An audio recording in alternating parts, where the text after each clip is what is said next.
So I've only actually ever been to Starbucks once, and it's quite a funny story.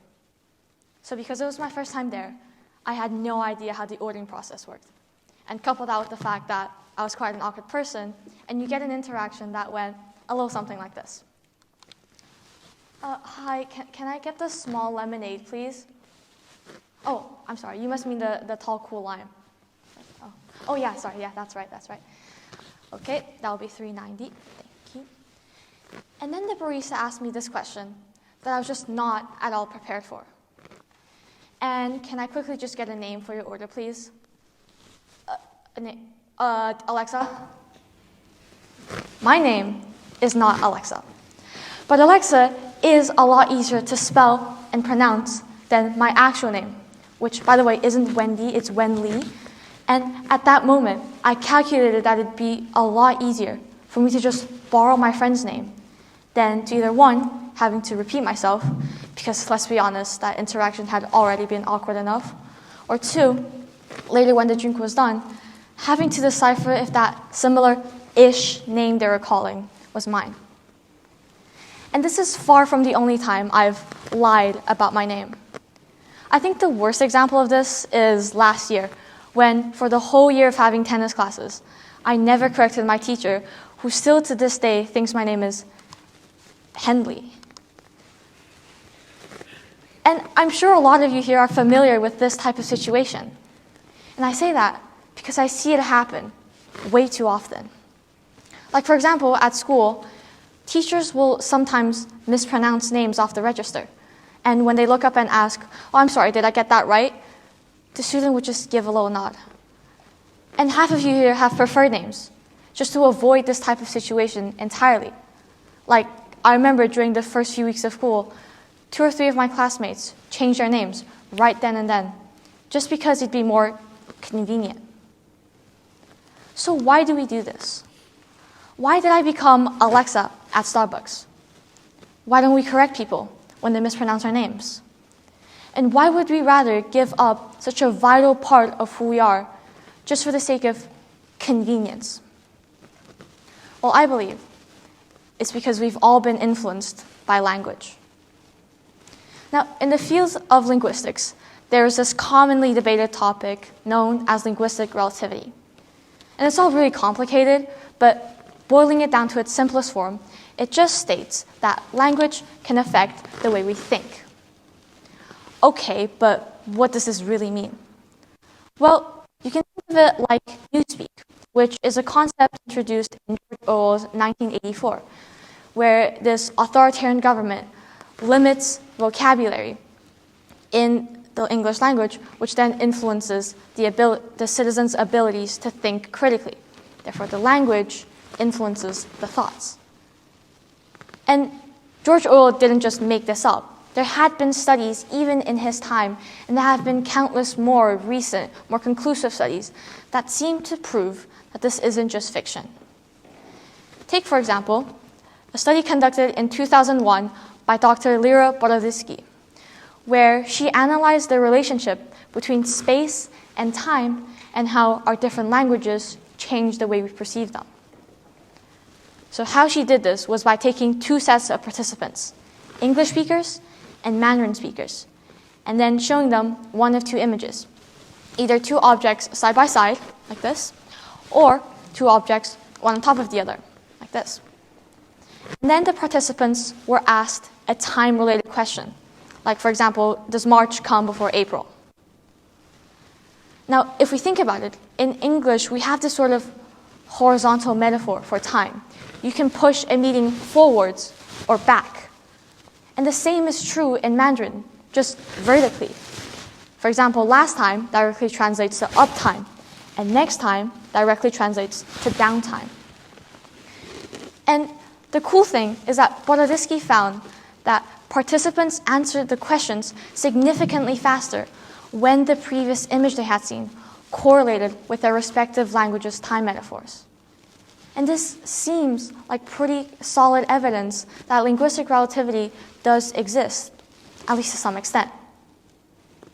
Okay, this is very interesting. But what does it have to do with me being awkward at Starbucks? Well, something I haven't yet mentioned, was that there was another set of participants, bilinguals, who were familiar with both types of metaphors. And here, a clear correlation between the time the participants had known English for and the metaphor they showed bias towards was found. Now, if you take a second to think about it, it should make intuitive sense, right? Well, of course, the people who had known English for longer had been exposed to the language for more time, and so therefore had more time to have been influenced by it. And that's exactly it.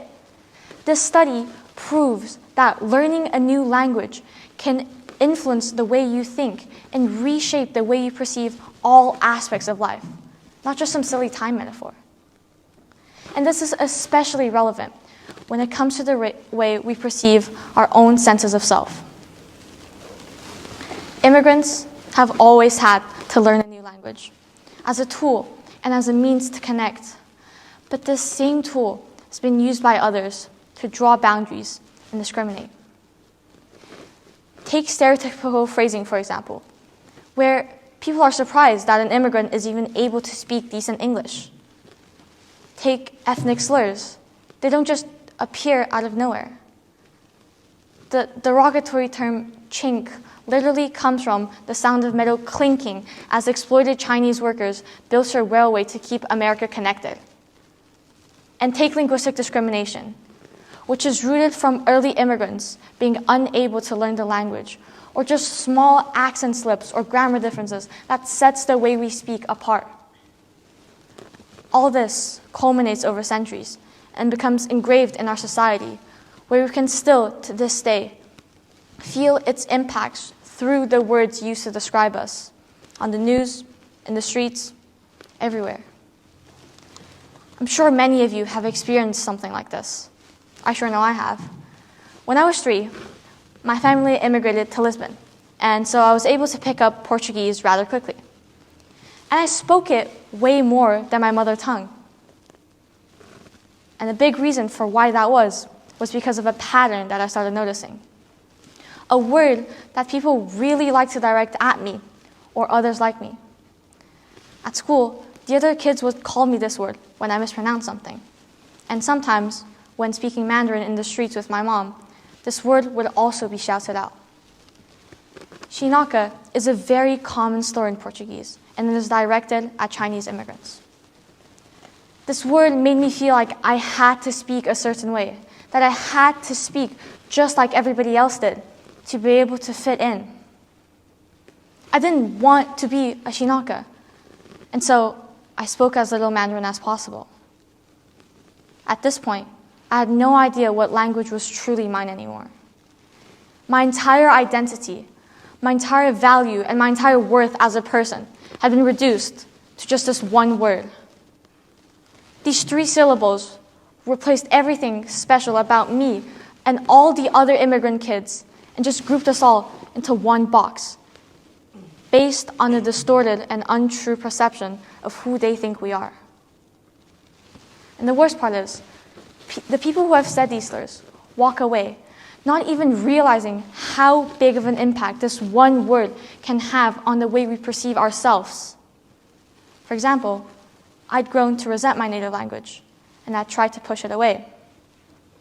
Looking back, I deeply regret this, because the impact that language has on our identities is so immensely big that it creates this feeling that you don't really belong somewhere if you don't speak the language. And the countries we've emigrated into, the media uses these slurs, uses other techniques like loaded terms or selective reporting to manipulate language, making us feel like we don't belong here either, putting us in this weird middle ground where we don't really feel like we belong anywhere. And all this can be traced back to just words, to the language used to describe and discriminate against us, making us create a veil, hiding even the most crucial parts of our identities, ashamed to admit our own names. But this division and discrimination isn't the full picture of what linguistic relativity is all about. I mean, think about it. Language is a tool for communication, and that, by its nature, is supposed to bring people together. And linguistic relativity is just a hypothesis, one backed up by many studies, sure, but that doesn't mean there can't be another factor at play here. Think about how in the same way, language can influence the way we think and how their relationship can divide us. The opposite is also true. The way we think can influence the language we use, and we can use it to create a greater sense of belonging. There is this one commonly referenced study that I think proves my point quite well. It states that some languages don't have a word for privacy, and that then explains why the people who live under these cultures don't know about the concept of privacy itself, showing how the language influenced the thought.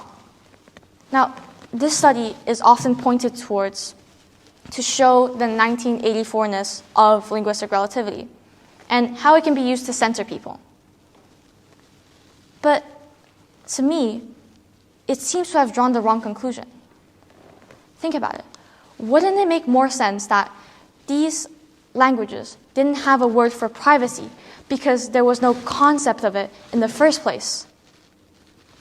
Wouldn't it make more sense if it was the thought that influenced the language and not the other way around? So what does this show? This shows that there are two distinct relationships between language and thought.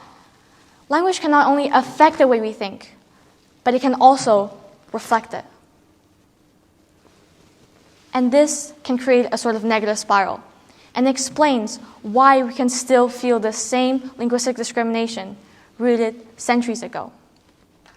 A negative thought influenced language to also carry that negative message that then reached another thought, and so on, eventually trickling down to us, and in the process, creating this distorted sense of who we are, maybe even pressuring us to use the same negative language. But at the same time, language also holds the power to break this cycle, to change how our unique and special identities are perceived.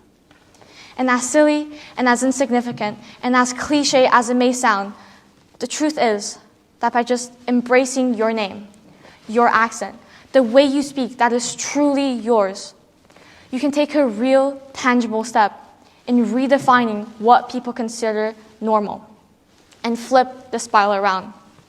The language you use influencing others' thoughts, carrying the true image of who you are, and that then spreading to other thoughts through language, and so on, spreading your truth and creating a more comforting, richer community. But it has to start somewhere. One small action can go a long way in breaking the closed-minded perceptions that centuries of discriminatory language has built. It can empower not just you, but millions of others whose identities have also been reduced for the sake of convenience at best and oppression at worst. One small action can ripple outwards in a chain effect by using language as a tool to build bridges and breaking down the walls of division it had previously helped put up. But someone needs to drop that first pedal in the pond. So next time you find yourself at Starbucks and figure out their fancy name for lemonade, use your real name. Next time somebody mispronounces your name, take a second to correct them. And next time you write down your preferred name, consider reclaiming your true one. Let's take these small actions and replace division with unity. Let's take these small actions and replace oppression with empowerment. And let's take these small actions and replace distortion with the truth. Thank you.